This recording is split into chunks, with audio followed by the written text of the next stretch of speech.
Well, this past Saturday, the Otterbein women's softball team took on the Ohio Northern Polar Bears.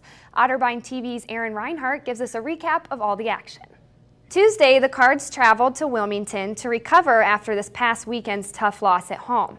Otterbein came out swinging early in the first of two games against the Wilmington Lady Quakers and continued to string along hits in Game 2, with a chance to gain season win 8 at home this Saturday. You can check out the men's lacrosse team at 1 p.m. this Saturday at Memorial Stadium. Brown in Now with Sports. And Jordan, this is a big weekend for athletics here at Otterbein. It is. It's homecoming weekend, and with it being homecoming weekend, we have a lot to update you on in the sports than what's been going on in the past 2 weeks here. The Otterbein football team looks to redeem itself this homecoming weekend after enduring a 28-0 loss against the number 24 ranked St. John Fisher in their home opener. It looked like an unstoppable season early on for Otterbein volleyball as they started 8-0, but a tough Wittenberg Fall Classic left the Cards with a 9-3 record heading into Tuesday's game against the University of Northwestern Ohio. Jordan, these two teams met last year in Wilmington, and it was really a field day for Otterbein. It really was. Otterbein scored 3 defensive touchdowns and a safety to win the game. It was 54-10, so it was a great day for Otterbein. It definitely was. Well, now to have a win under your belt, what are you guys going to do to keep that momentum going? Continue to practice hard. I think offensively we're really patient. Coach, first of all, congratulations. This was obviously a big win for you and your team. Talk a little bit about Jake Bischoff starting off that second half with a 3 and then continuing on to get 26 points for the game.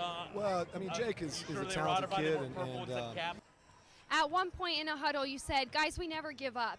How did your team show you tonight that they do never give up? Well, you know, our guys are warriors. You know, they know they're undersized. What does this win mean for you guys as a team together? How are we going to keep that momentum going for the next game? Well, I mean, you know, a little confidence. I mean, I think. Congratulations, Coach. Thank you so much. Thank you very much. Back to you guys.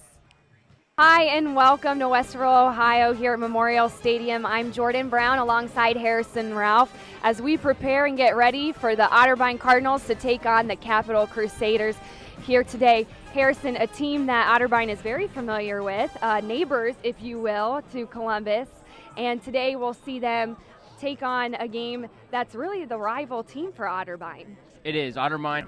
Absolutely, and as the stadium starts to fill up a little bit, let's talk a little bit about the injuries that Otterbein's been facing this year. Steve Carpenter just coming out with a hand injury. Talk a little bit about who we're going to see on the field and who might be questionable. Obviously, one of the best players that Otterbein has in their arsenal. Absolutely. Both Ben Sizemore and Steve Carpenter being game changers and necessary parts to this team, if you will. Now, when we come back, we'll talk a little bit about OAC matchups and what we'll see later on today as the Otterbein Cardinals take on the Capital Crusaders. Stay tuned for your Cardinal Nation pregame show. Welcome back to Memorial Stadium. We're here counting down the minutes on the Cardinal Nation pregame show brought to you by Columbus Square Bowling Palace as Otterbein Cardinals will take on the Capital Crusaders. Harrison, we look a little bit into today's OAC schedule. We've got Baldwin Wallace taking on Marietta, Ohio Northern at Muskingum, and John Carroll at Wilmington. But the game of the week, other than the rivalry here today, would be Mount Union versus Heidelberg. Talk a little bit about that matchup. Right, Jordan. I mean, across the country, we thank Matt D'Orazio for being a part of this Cardinal Nation pregame show. And when we come back, we will be hosting the Otterbein Cardinals as they take on the Capital Crusaders. We'll toss up to David Kinder and Harrison Ralph in the booth. Stay tuned for more. Now, and we will send it down to Jordan Brown with head coach Tim Dow. Coach, you're up 13-7, but missed 2 field goals and extra point. How crucial is that? Well, it's huge in a game like this, as tight as it is. I mean, we give up, you know, a big play on the first down or the first play of the game. We settled down, come back. I mean, we've had touchdowns called back. We've missed field goals. I mean, you know, in my opinion, we should be up at least 28 right now. Alex Coleman in the running game is really strong right now. What's the game plan for the second half? Well, we're going to have to adjust and get somebody on the pitch. That's what's hurting us right now is just they're just faking the dive and pitch, and we got to get somebody on the pitch. Thank you, Coach. Good luck. Thanks. Back to you guys.